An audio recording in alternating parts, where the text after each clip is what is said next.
పేరు తలుచుకోగానే మొహం వికసిస్తుంది. ఓ చిరునవ్వు ప్రత్యక్షమవుతుంది. అంతులేని రిలీఫ్ అనిపిస్తుంది. ఆయనో తాత్వికుడు, యోగి, మేధావి. ఇంగ్లీష్లో అనర్గళంగా మాట్లాడగలరు. తెలుగులో అలవోకగా పద్యాలు చెప్పగలరు. సాహిత్య పిపాసి, మోస్ట్ వాంటెడ్ పాపులర్ కమెడియన్, ఇంకా ఎన్నెన్నో. హాస్యనటుడు బ్రహ్మానందం గురించి ఎంత చెప్పినా తక్కువే. ఆయన చరిత్ర ఒక ప్రపంచం. ఆయన జీవితం ఓ లోకమంతా. తెలుగువారి లోగిళ్లలో నవ్వులు పూయించిన మహానటుడాయన. రేలంగి తర్వాత ఆ స్థాయిలో నవ్వులు పూయించడమే కాదు, అంతకు మించి స్టార్డమ్ను సొంతం చేసుకున్న నటుడు. పెద్ద పెద్ద హీరోలను సైతం పక్కన పెట్టి తన పంథాలో సినిమాల హిట్కు దోహదం చేసిన సూపర్బ్ నటుడు.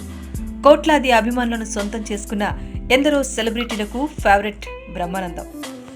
నవ్వటం ఒక యోగం, నవ్వించటం భోగం, నవ్వకపోవటం రోగం అంటూ హాస్య బ్రహ్మ జంధ్యాల ఏ ముహూర్తాన అరగుండు బ్రహ్మానందాన్ని తెరపరిచయం చేశారో కానీ అప్పట్నుంచి తెలుగు డిక్షనరీలో నవ్వుకు పర్యాయ పదంగా మారారు బ్రహ్మానందం. హాస్యం పండించటం కాదు, తెరపై కనిపిస్తేనే ప్రేక్షకుల్లో నవ్వులు తెప్పించే స్థాయికి బ్రహ్మానందం చేరుకున్నారు. ఆయన ఇప్పుడు కొత్తగా నటించక్కర్లేదు. హాస్య రసస్ఫూర్తిగా చిరకీర్తిని ఆర్జించేశారు. నట విదూషకుడిగా తెలుగు సినీ చరిత్రలో సుస్థిరమైన స్థానాన్ని సముపార్జించుకున్నారు. నవ్వే జన సుఖినో భవంతు అన్న నానుడికి నిలువెత్తు నిదర్శనంగా నిలిచారు బ్రహ్మానందం. 1986 ఫిబ్రవరి 1న చాగంటివారిపాలెం గ్రామం, గుంటూరు జిల్లాలో జన్మించారు కన్నెగంటి బ్రహ్మానందం గారు. తల్లిదండ్రులు నాగలింగాచారి, లక్ష్మీ నరసమ్మ. 7 సంతానంలో బ్రహ్మానందం ఒకరు. ఇప్పట్లోలా ఇలా వెళ్లి అలా సినిమాలు చూసే అవకాశం ఆయనకుండేది కాదు.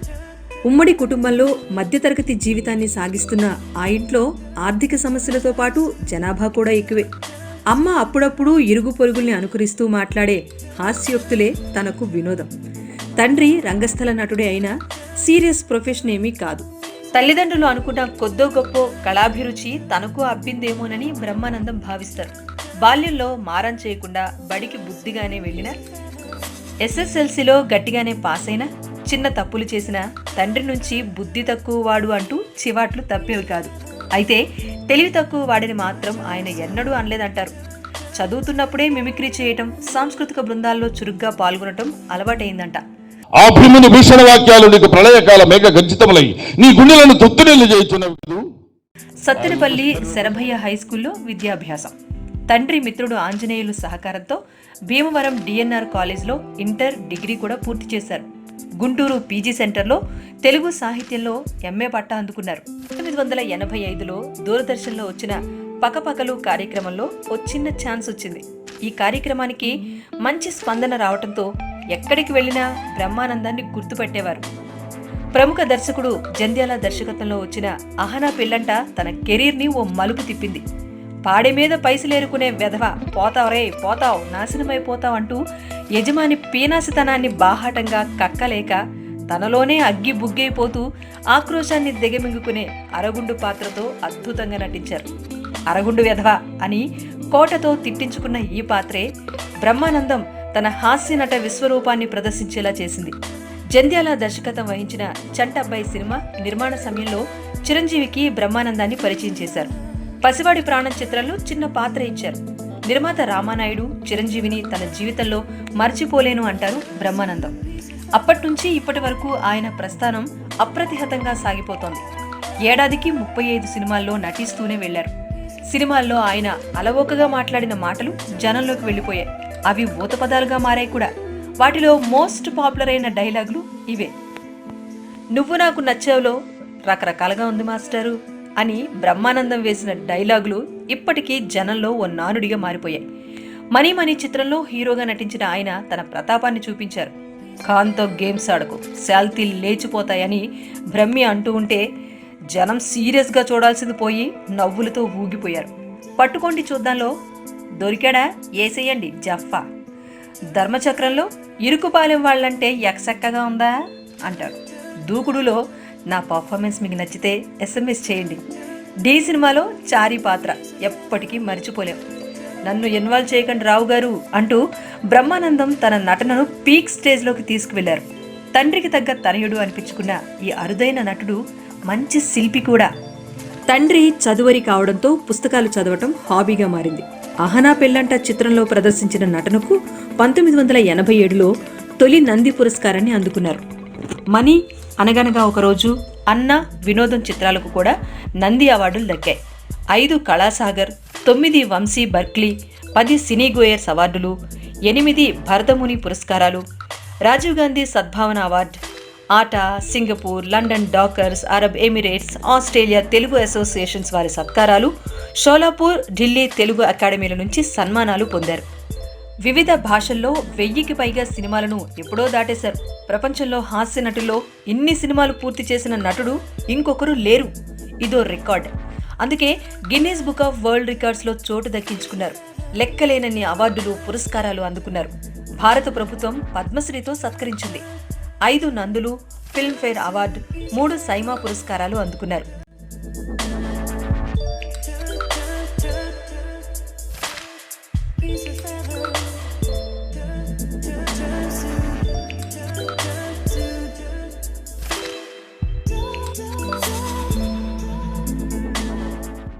ఇంతగా హాస్యం పండిస్తున్న బ్రహ్మానందంకు 2005లో నాగార్జున యూనివర్సిటీ డాక్టరేట్ను ప్రదానం చేసింది.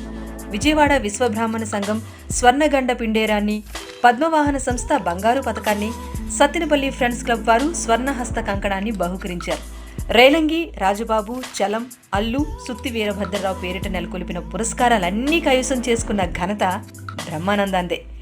టీఎస్ఆర్ కాకతీయ కళాపరిషత్ హాస్యనట బ్రహ్మ పేరుతో సత్కరించింది. ఎన్నో అవార్డులు, రివార్డులు, పురస్కారాలు, సత్కారాలు, సన్మానాలు అందుకున్న ఈ హాస్య నట చక్రవర్తి ఎక్కని మెట్టే లేదు, అందుకోని ప్రశంస లేదు. దక్షిణాదిన అత్యధిక పారితోషికం తీసుకునే బ్రహ్మానందం తొలి సినిమాకు కేవలం 116 రూపాయలే తీసుకున్నారంట. అలాంటిది ఈరోజు ఆయన పారితోషికం రోజుకు లక్షల్లో ఉంది. అందుకు ఆయన అర్హులు కూడా. ఎందుకంటే బ్రహ్మానందం పాత్ర క్లిక్ అయితే చాలు, సినిమా హిట్ అవ్వడం పక్కా. ఈ మధ్యకాలంలో ఎక్కువగా ప్రేక్షకుల నోళ్లలో నానిన క్యారెక్టర్ ఏంటి అంటే రేసు గుర్రంలో కిల్బిల్ పాండే. సెకండ్ హాఫ్లో కిల్బిల్ పాండేగా రెచ్చిపోయారు బ్రహ్మానందం. టైటిల్ సాంగ్ ఏకంగా బ్రహ్మానందంపై చిత్రీకరించారు అంటే అది ఆయన స్టామినా. దూకుడులో బ్రహ్మి క్యారెక్టర్ గురించి ఎంత చెప్పుకున్నా తక్కువే. నాగార్జున గారు ఇలాంటి వాళ్ళని ఎలిమినేట్ చేయండి అంటూ సినిమా క్లైమాక్స్ వరకు కడుపుబ్బ నవ్వించేశారు. అదర్స్, కిక్ సినిమాల్లో కామెడీ ఎవర్ గ్రీన్. హీరోయిన్ని ప్రేమించే పాత్రలో చెలరేగిపోయారు. వెండి తెరపై కొత్త కమెడియన్లు చాలా మంది వచ్చినా బ్రహ్మి జోరుకు మాత్రం బ్రేక్ పడలేదు. అదే సమయంలో బుల్లితెరపైనా ట్రై చేశారు. తెలుగు లాఫ్టర్ ఛాలెంజ్ కార్యక్రమంలో బుల్లితెరపై సందడి చేశారు. అయితే షో కార్యక్రమంలో పార్టిసిపెంట్లు, యాంకర్ తేజస్విని పెద్ద మైనస్ అంటూ నెటిజన్లే కామెంట్ చేసేశారు. బ్రహ్మానందం మినహా ఆ షోకు అన్ని మైనసే. ఆ మధ్య ఆయన అభిమానుల్ని కాస్త కంగారు పెట్టారు. ఢిల్లీలో బైపాస్ సర్జరీ జరిగింది. బ్రహ్మానందం ఆసుపత్రిలో ఉన్నారనే విషయం తెలిసి ఆయన అభిమానులు, సన్నిహితులు కలవరపడ్డారు. అయితే ఆయన ఆరోగ్యం నిలకడగానే ఉందని తెలియటంతో అంతా ఊపిరి పీల్చుకున్నారు. దేశంలోనే అత్యున్నతమైన ముంబైలోని ఏషియన్ హార్ట్ ఇన్స్టిట్యూట్లో గుండె ఆపరేషన్ విజయవంతంగా పూర్తి చేసుకున్నారు. కొంతకాలం రెస్ట్ తర్వాత బాస్ ఇస్ బ్యాక్ కనిపించారు. గతంలో కమిట్ అయిన ప్రాజెక్టులు పూర్తి చేయాలని డిసైడ్ అయ్యారు. రీసెంట్గా విడుదలైన the lion king Telugu version సినిమాకు డబ్బింగ్ చెప్పి అలరించారు బ్రహ్మానందం. చివరికి బ్రహ్మానందం వాయిస్ విన్నా జనం కలెక్షన్ల వర్షం కురిపించేస్తున్నారు. ప్రఖ్యాత డిస్నీ సంస్థ నుంచి 2D యానిమేటెడ్ సినిమాగా 1994లో విడుదలైంది లయన్ కింగ్. ఆ చిత్రం తాజాగా 3D యానిమేటెడ్ సాంకేతికతతో విజువల్ ఎఫెక్ట్స్ సొబకులు అద్దుకొని సరికొత్తగా ముస్తాబైంది. జూలై 19న ప్రేక్షకుల ముందుకొచ్చింది. ముఫాసా అనే సింహం, సింహం పిల్ల సింబా, ముంగీసా టిమోన్, అడవి పంది పుంబా చుట్టూ సాగే కథ ఇది. తెలుగులో ఈ సినిమాకు ప్రముఖ హాస్య నటులు బ్రహ్మానందం, అలీతో కలిసి గాత్రదానం చేశారు. పుంబా పాత్రకు బ్రహ్మానందం, టిమోన్ పాత్రకు అలీ గొంతిచ్చారు. ఫస్ట్ హాఫ్ ఇంటర్వెల్ ముందు వచ్చే ఈ 2 పాత్రలు ఈ సినిమాలో స్పెషల్ అట్రాక్షన్ గా మారాయి. బ్రహ్మి గొంతు వినగానే థియేటర్లు విజిల్స్తో మారుమోగిపోతున్నాయి. మరోవైపు బ్రహ్మానందం రాజకీయాల్లోకి వస్తారు అంటూ ఎప్పటినుంచో ప్రచారం జరుగుతోంది. గడిచిన ఎన్నికలకు ముందు ఇండస్ట్రీ మొత్తం రాజకీయాల వైపు మొగ్గు చూపడంతో బ్రహ్మానందం కూడా అటువైపు అడుగులేస్తున్నారని అన్నారు. బీజేపీలో చేరుతారు అంటూ ప్రచారం కూడా జరిగింది. కానీ తనకు రాజకీయాలపై ఆసక్తి లేదని తేల్చి చెప్పేశారు బ్రహ్మానందం. బ్రహ్మానందం భార్య పేరు లక్ష్మి. వీరికి 2 కొడుకులు, గౌతమ్, సిద్ధార్థ్. ఒకరు MBA, మరొకరు బీటెక్ పూర్తి చేశారు. గౌతమ్ కథానాయకుడిగా పల్లకిలో పెళ్లి కూతురు అనే సినిమా చేశారు. బ్రహ్మానందంలో నటుడితో పాటుగా మంచి పెయింటర్ కూడా దాగి ఉన్నాడు. మట్టితో బొమ్మలు చేయటంలో ఎంతో ప్రావీణ్యత ఉంది. దాంతో పాటుగా సాహిత్యం, రచనలపై మంచి పట్టు ఉంది. ఆ మధ్య బంకమట్టితో విశ్వకవి రవీంద్రనాథ్ ఠాగూర్ బొమ్మ తయారు చేశారు. జీవం ఉట్టి పడేలా తయారు చేసిన ఆ బొమ్మ ఫోటోలను తన ఫేస్బుక్లో పెట్టారు. అప్పటి వరకు బ్రహ్మానందంలో హాస్యకళతో పాటు మరో యాంగిల్ కూడా ఉందన్న సంగతి ప్రపంచానికి తెలియదు. సో ఎంతమంది హాస్యనటులు వచ్చినా బ్రహ్మానందం ప్లేస్ను ఎవ్వరూ రీప్లేస్ చేయలేరు అన్నది అందరూ అంగీకరించాల్సిన సత్యం. ఫ్యూచర్లో ఎవర్ గ్రీన్ కమెడియన్గా నిలిచే వ్యక్తి ఎవరైనా ఉన్నారు అంటే అది బ్రహ్మానందం మాత్రమే.